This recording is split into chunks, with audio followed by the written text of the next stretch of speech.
In this video, we are going to look at creating a basic assignment. A basic assignment can be used mainly for digital uploads.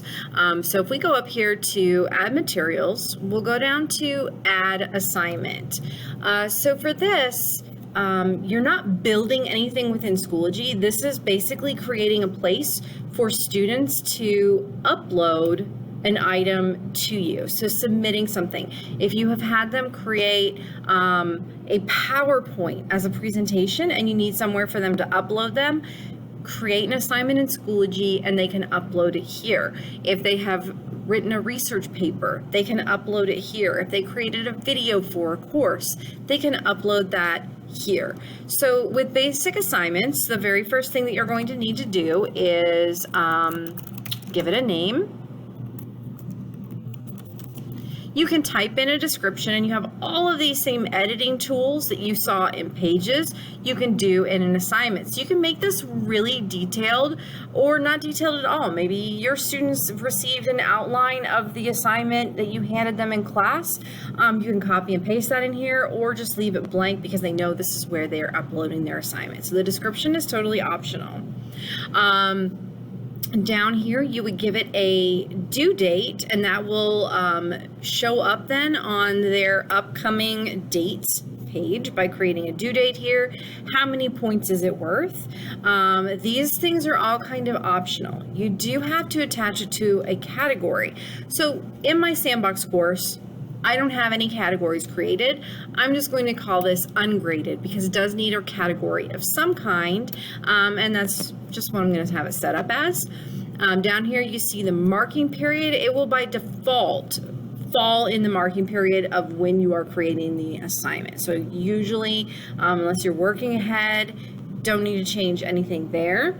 The Sync to SIS button, in lesson number 6, we're going to look at setting up your grades and how those can sync to PowerSchool, which is our SIS system. By default, that is checked, and you probably want to leave it that way. Down here on scale or rubric, by default, it's numeric. You can change that to CASD default. It's really not going to change anything. And then you have a couple options down here at the bottom. You can individually assign an assignment. Perhaps you have a student with an IEP plan and you have a very specific assignment for them. This assignment will only show up for the students if you do individually assign. You can lock the assignment. Our recommendation is always, if you do not want to accept submissions anymore, is to lock the assignment. Do not unpublish the assignment. If it has synced to PowerSchool and you unpublish the assignment because you're not accepting submissions anymore, it will break that grade connection between Schoology and PowerSchool and can be very problematic.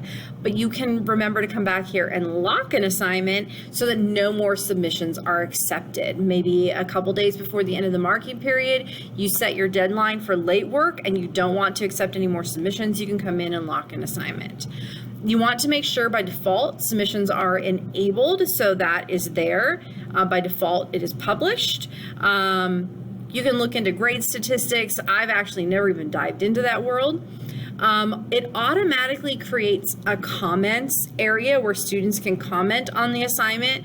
That is up to you on if you leave that on or off. And you can choose to copy it to other courses. So I'm just going to hit create so you can see what this looks like and how it dropped it into my course. So now I can see it's right here, video assignment. Students would see this when they log into your course. They can click here and see those extra details that I didn't provide, but they can see those extra details.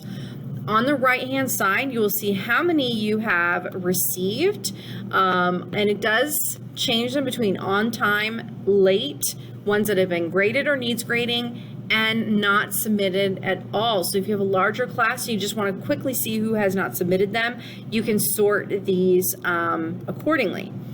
Down here is where students can post a comment. Maybe they have a question about the assignment, they can post a comment and it will show up for everyone in the class under the assignment description. Okay, so all of this is here for you for a basic assignment.